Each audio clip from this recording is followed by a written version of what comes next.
Narito na ang mga pinakamalalaking balita sa One North Central Luzon ngayong Martes. Pagkidnap sa isang negosyante sa Cabanatuan City, nahuli kam. Pagsemplang ng motorsiklo sa kalsada sa Ilocos Norte, sa pool sa video. Masangsang na amoy ng mga nakatambak na basura sa isang transfer facility, inireklamo. At 81 anyos na katutubong Aita, kabilang sa mga nagtapos ng alternative learning system sa Pampanga.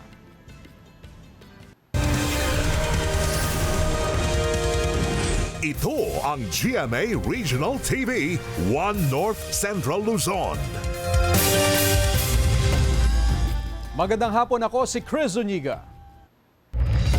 Mga kapuso, halos 50% na ang ibinaba ng presyo ng pulang sibuyas ngayong linggo.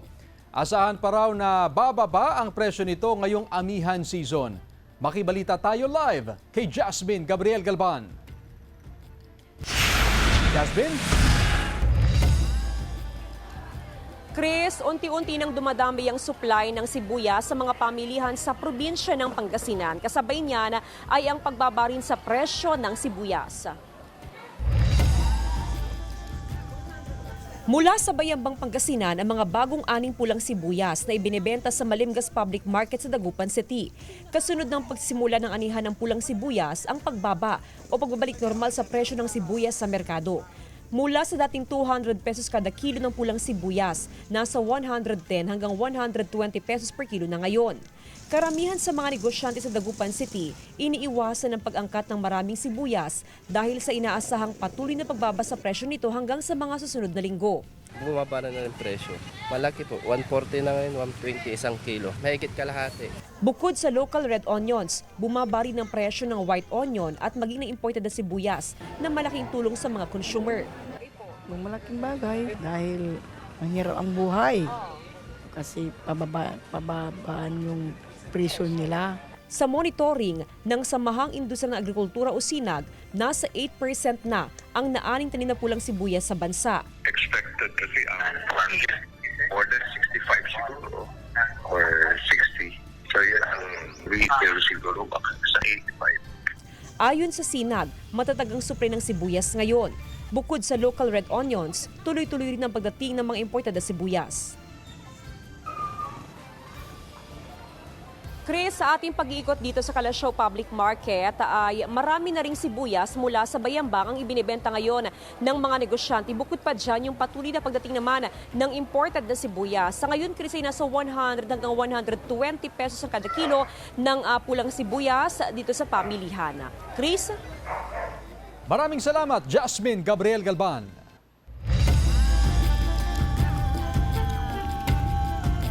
Nahuli kam ang pagkidnap sa isang negosyante sa Cabanatuan City. Nakatutok CJ Torida, exclusive. Sa kuha ng CCTV na hawak ng Nueva Ecija Police, makikita ang isang lalaki na naglalakad sa gilid ng kalsada sa Barangay Kapitan Pepe Subdivision sa Cabanatuan City, mag-aalas 8 ng umaga kahapon. Makikita rin sa video ang dalawa pang lalaki na pareho ring may takip ang mukha. Ilang saglit pa, may dumating na pulang pick-up. Bumaba roon ang isang matandang lalaki na nakasuot ng puting sando. Naglakad palapit sa pinto pero mabilis na lumapit ang dalawang lalaki. Mapapansin sa video na nagpupumiglas ang matandang lalaki. Tinutukan din siya ng baril. Sa pilitang isinakay ng tatlo ang matandang lalaki, saka sila umalis. Ayon sa pulisya, ang matandang lalaki sa video, isang negosyante na dinukot ng tatlong sospek at hinihingan ng 5 milyong pisong halaga ng pera bilang ransom. Sa follow-up operation ng PNP, nakita ang duguang biktima sa Barangay Bacod Bayan, Cabanatuan City. Naroon din ang sasakyan ng biktima.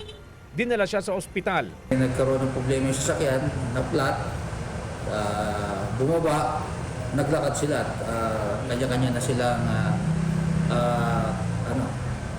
lulan ng mga ibang sasakyan, tricycle.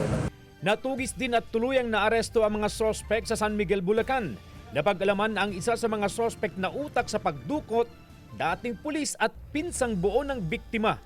May matinding galit daw ang sospek sa kanyang pinsan. Aminado sa krimen ang mga sospek na mahaharap sa kaukulang kaso. Kaya masama yung loob ko sa kanila dahil yun ang limang magulang ko. Eh napatunan pa nung wala akong trabaho, parang dinidisregard nila ako. Kaya nabuo sa isip ko, gawin ko silang pera. CJ Torida, One North Central Luzon.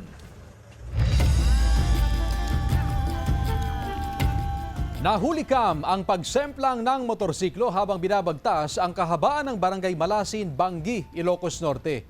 Sa kuha ng dashcam, makikita na maayos pa ang patakbo ng rider nang bigla na lang sumemplang. Nakatayo naman agad ang dalawang sakay ng motorsiklo na nagtamo ng minor injuries. Mabuti na lang daw at agad nakahinto ang sumusunod na sasakyan na nakakuha ng video. Makikita rin sa video na may bitak ang bahagi ng kalsadang pinangyarihan ng aksidente. Pasintabi po mga kapuso, ilang residente ng Barangay Banawang, Bangaldan, Pangasinan, inireklamo ang masangsang na amoy mula sa mga basura sa transfer facility. Nakatutok, Sandy Salvacio. Halos araw-araw umanong kalbaryo sa ilang residente ng Barangay Banawang, Mangaldan, Pangasinan ang masangsang na amoy na nagmumula sa dating dump site ng bayan. Talagang problema. Yan. Ang baho talaga. Saka yung mga pagwedsa, mga langaw. Na hospital pa kayo, nagpapadoktor kami. Kasi sa amoy nga, may mga allergy yung mga bata, may mga asthma. 2017 nang ipasara ito bilang controlled dump site at na-convert bilang transfer facility. Hindi raw talaga problema ang basura rito taong 2018 hanggang 2024. Ngunit nagbago ito nang isara ang dump site sa Urdaneta City noong June 2025. So yun, nagkaroon ng build-up ng basura dito sa ating transfer facility. At mula noong December 14, hindi na sila nakapaghakot kasi nga hindi sila makapag-provide ng bin type. Damay rin sa problema ang ilang magsasaka sa lugar. Ayon sa mga residente, dating pinagbibiladan ng mais at palay ang lugar na nasa aking likuran na ngayon ay tinambakan na ng kabundok na basura.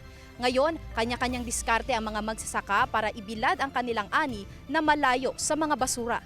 Nakipag-ugnayan na sa ibang hauling service ang Menro kung saan puspusan ang paghahakot ng basura nito pang Sabado. Aabot sa 32 ang truck na nakapaghakot na ng basura papunta sa sanitary landfill sa Porac, Pampanga. Humihingi ng paumanhin ng otoridad sa mga residente sa aberyang naidulot ng atrasadong paghahakot ng mga basura. Inaasahan na sa susunod na linggo ay makahakot na ang lahat ng mga nakatambak na basura rito. Kasama si Jing Dakanay, Sandy Salvacio, One North Central Luzon.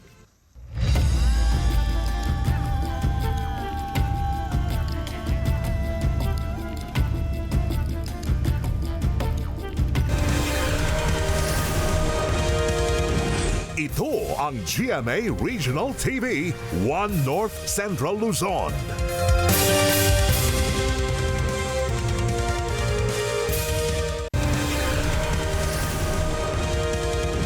Ito ang GMA Regional TV, One North Central Luzon.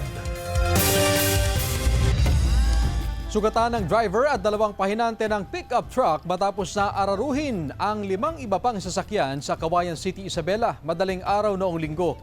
Sa investigasyon, binabagtas ng pickup truck ang National Highway na bahagi ng Barangay San Fermin nang biglang mawalan ng preno. Unang nabangga ang nakaparadang isa pang pickup truck. Dahil hindi na makontrol ng driver, bumangga sa isa pang truck, jeep at 2 kolong-kolong na nakaparada sa kalsada. Nahinto lang ang pickup truck nang bumangga sa isang tindahan. Aakuin daw ng driver ng nakabanggang pickup truck ang lahat ng gastusin sa pagpapaayos ng mga nasirang sasakyan at tindahan. Nasawi ang 12 anyos na batang babae sa viral acute encephalitis na nagsimula lang daw sa simpleng lagnat. Naritong report. Malambing, makulit at mapagmahal na anak kung ilarawan ng inang si Marilyn ang 12 anyos niyang anak na babae. Bunso sa 5 babaeng magkakapatid si Eliza na pumanaw nitong nakaraang linggo dahil sa sakit na viral acute encephalitis, isang viral disease na maaari raw makuha sa kagat ng lamok at iba pang mga sakit. Ang encephalitis ay pagkakaroon ng infeksyon sa utak. So ito ay nagdudulot ng pamamaga ng utak, nadadamage yung nerve cells at minsan nagdudulot din ng pagdudugo sa utak. Ayon sa ina ng biktima, January 14 nang lagnatin si Eliza nang mapansin na lumala ang karamdaman ng anak dinala siya sa ospital kinabukasan. Bahagyang bumuti ngunit nagsusuka pa rin ng ilang araw habang nasa ospital. Hanggang sa nitong Lunes, bumagsak ang katawan at nahirapang huminga hanggang sa tuluyan na siyang pumanaw. Sabi naman nila, Mama, kalma lang. Kasi baka pag inuwi siya, ikaw maiiwan. Masakit sa loob ko, masakit sa isip ko. Pero kalma. Kinakaya, kahit hindi kaya. Sa death certificate, kumpirmadong encephalitis ang dahilan ng pagkasawi ng bata. Hindi namin yan pinabayaan. Hindi ko yan pinabayaan. Kasi anak ko yan. Ginawa ko lahat. Saka walang sintomas. Walang sintomas. Ang lagnat niya parang yung sisipunin lang siya. Ayon sa isang neurologist, halos mga common symptoms daw ang karamihang nakikita sa mga tinatamaan ng encephalitis. Nilalagnat na ilang araw, hindi po usual na sakit ng ulo. Tapos kapag may napapansin na pong iba ng kilos, mas mabuti na ipa-check up po sa doktor kung mild lang ba itong mga sintomas or kung seryoso na pala. Kasama si Jing Dakanay, Sandy Salvacio, One North, Central Luzon. ID system sa ambulant vendor sa Dagupan City ipinatutupad para maiwasan ang pagbebenta ng mga dayo. Sudan sa report. Nakasuot ng ID ang mga tinderang nakapwesto sa bahagi ng Galvan at Zamora Street sa Dagupan City. Nagmula sa lokal na pamahalaan ng mga ID na nakalaan para sa mga ambulant vendor.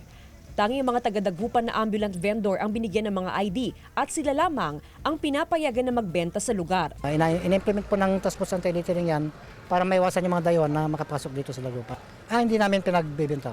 No ID, no benta policy ipinapatupad ngayon sa syudad. Pabor ito sa mga ambulant vendor. Kahit papaano raw ay nabibigyan sila ng pagkakataon na kumita ng maayos na walang kakompetensya na mula sa ibang lugar. Yung mga iba kasi ayaw nila yung mga dayo. Kaya kailangan may ID. Araw-araw kan kine-check up dito, tinitignan yung ID. Araw-araw nag-iikot ang Task Force Anti-Littering para matiyak na walang nakalulusot na mga dayong ambulant vendors. Kasama si Daryl Peralta, Jasmine Gabriel Galban, One North, Central Luzon.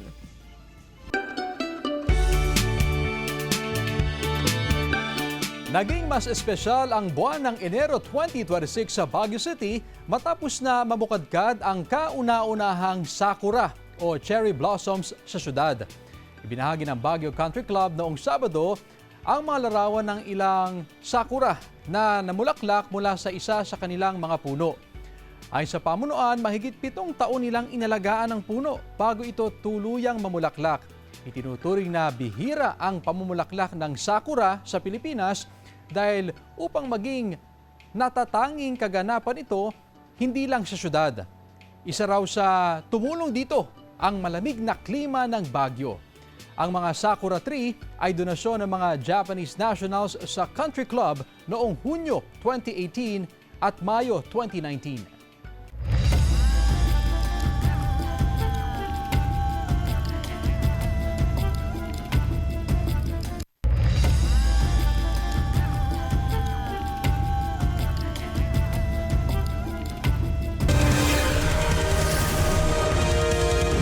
Ito ang GMA Regional TV, One North Central Luzon.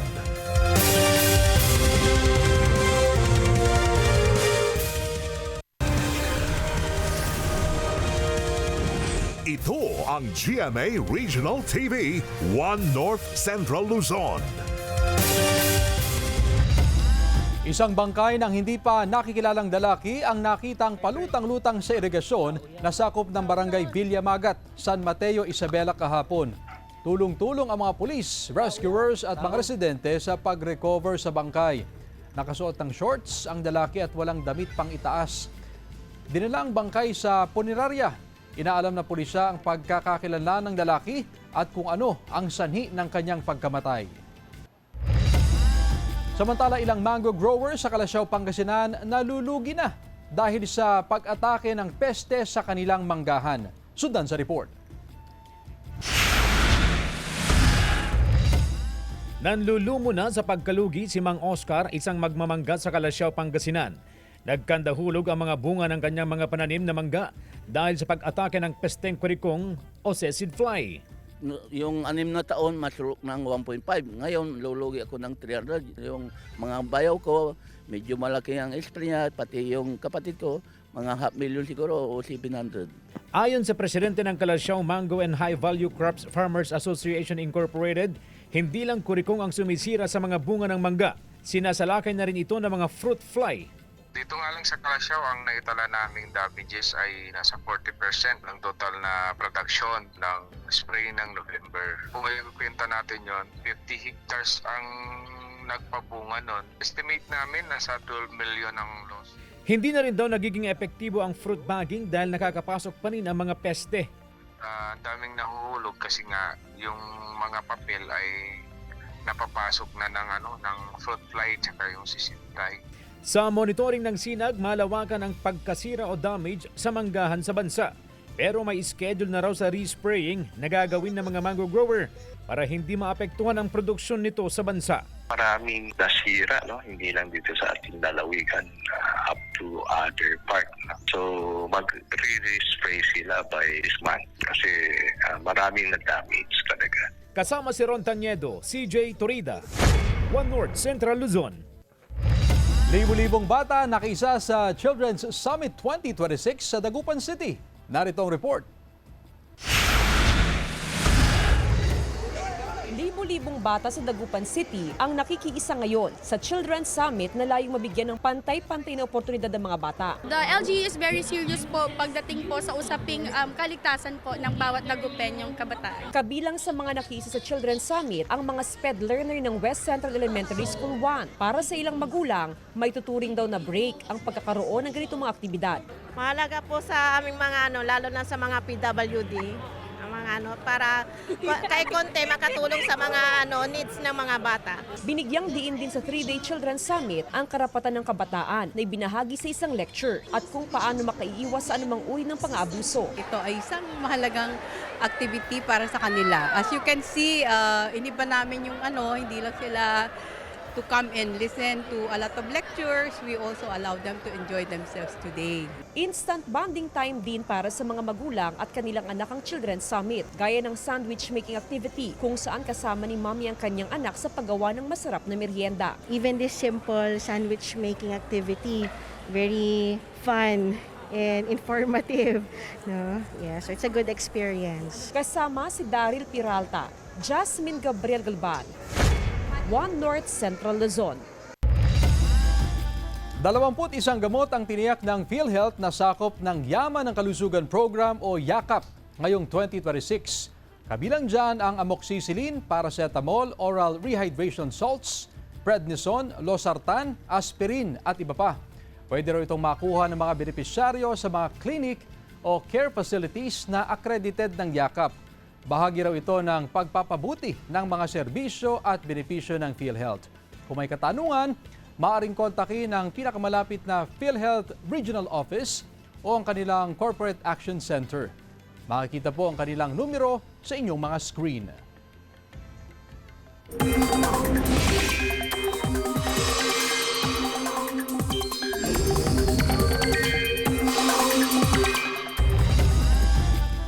Mga kapuso, patuloy na makakaapekto ang amihan sa malaking bahagi ng bansa.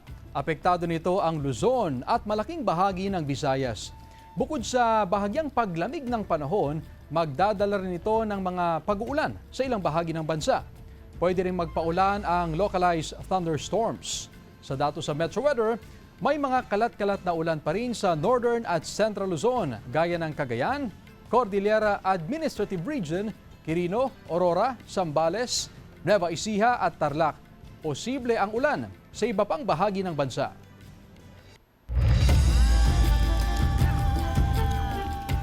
Sa mga aspiring singers dyan, magbabalik ang hit kapuso singing and reality search na The Clash. At for the first time, Teen Clashers naman ang bibida. Open ang auditions para sa Pinoy teens edad 14 to 19. Kahit arpaman ang inyong singing style at genre, may chance yan para makapasok sa The Clash Arena. Mag-prepare lang na audition video na may 15 seconds or less na self-introduction at tig-isang 90 seconds na English at Filipino song. I-scan ang QR code para isubmit ang inyong audition video. Pwede ring bisitahin ang official social media pages ng The Clash GMA para sa kompletong detalye. 81 anyos na Aita kabilang sa mga nagtapos ng Alternative Learning System. Atin siyang kilalanin sa report. Nagtapos ng Alternative Learning System o ALS ang isang 81 anyos na katutubo mula sa Barangay Camyas, Porac, Pampanga. Si Lolo Eduardo Saplala ang pinakamatandang nagtapos mula sa kabuoang 2,934 ALS graduates sa Pampanga. Malaking bagay raw ang pagtatapos ni Lolo Eduardo upang mas maunawaan nila ang kanilang mga karapatan bilang mga katutubo. Madalas daw kasi silang naluloko dahil salat sila sa karunungan. Para makadagdag kaalaman. Para hindi masyadong mahirapan ng mga pamilya ko. Hindi ako masyadong umaasa sa kanila.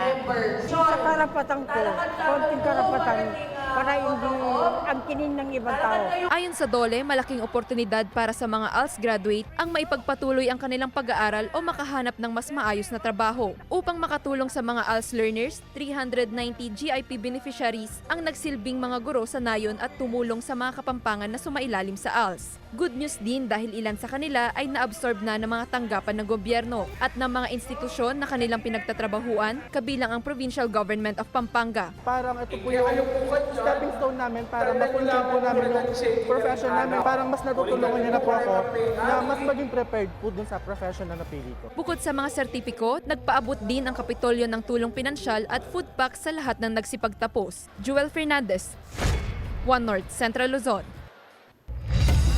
Samantala, mapaparoon niyo po ang episode na ito at iba pang pinakahuling lokal na balita sa official website ng GMA Regional TV, www.gmaregionaltv.com. Pwede rin kayong bumisita sa aming official YouTube channel, GMA Regional TV, at i-click ang subscribe button para sa pinaka-maiinit na balita mula sa mga rehiyon. Nais din naming pasalamatan ang mga kapuso sa Hilaga at Gitnang Luzon, maging ang mga kapuso natin abroad. Dahil sa GMA Regional TV, Local News Matters. At yan ang mga pinakamalaki at pinakahuling balita sa Hilaga at Gitnang Luzon. Maraming salamat sa pagsama sa amin pati na ang mga kapuso sa ibang bansa na tumutok sa mga balita sa rehiyon. Ako po si Chris Zuniga. Kami ang GMA Regional TV, One North Central Luzon. Buong puwersa para sa mas malaking misyon at mas malawak na paglilingkod sa bayan.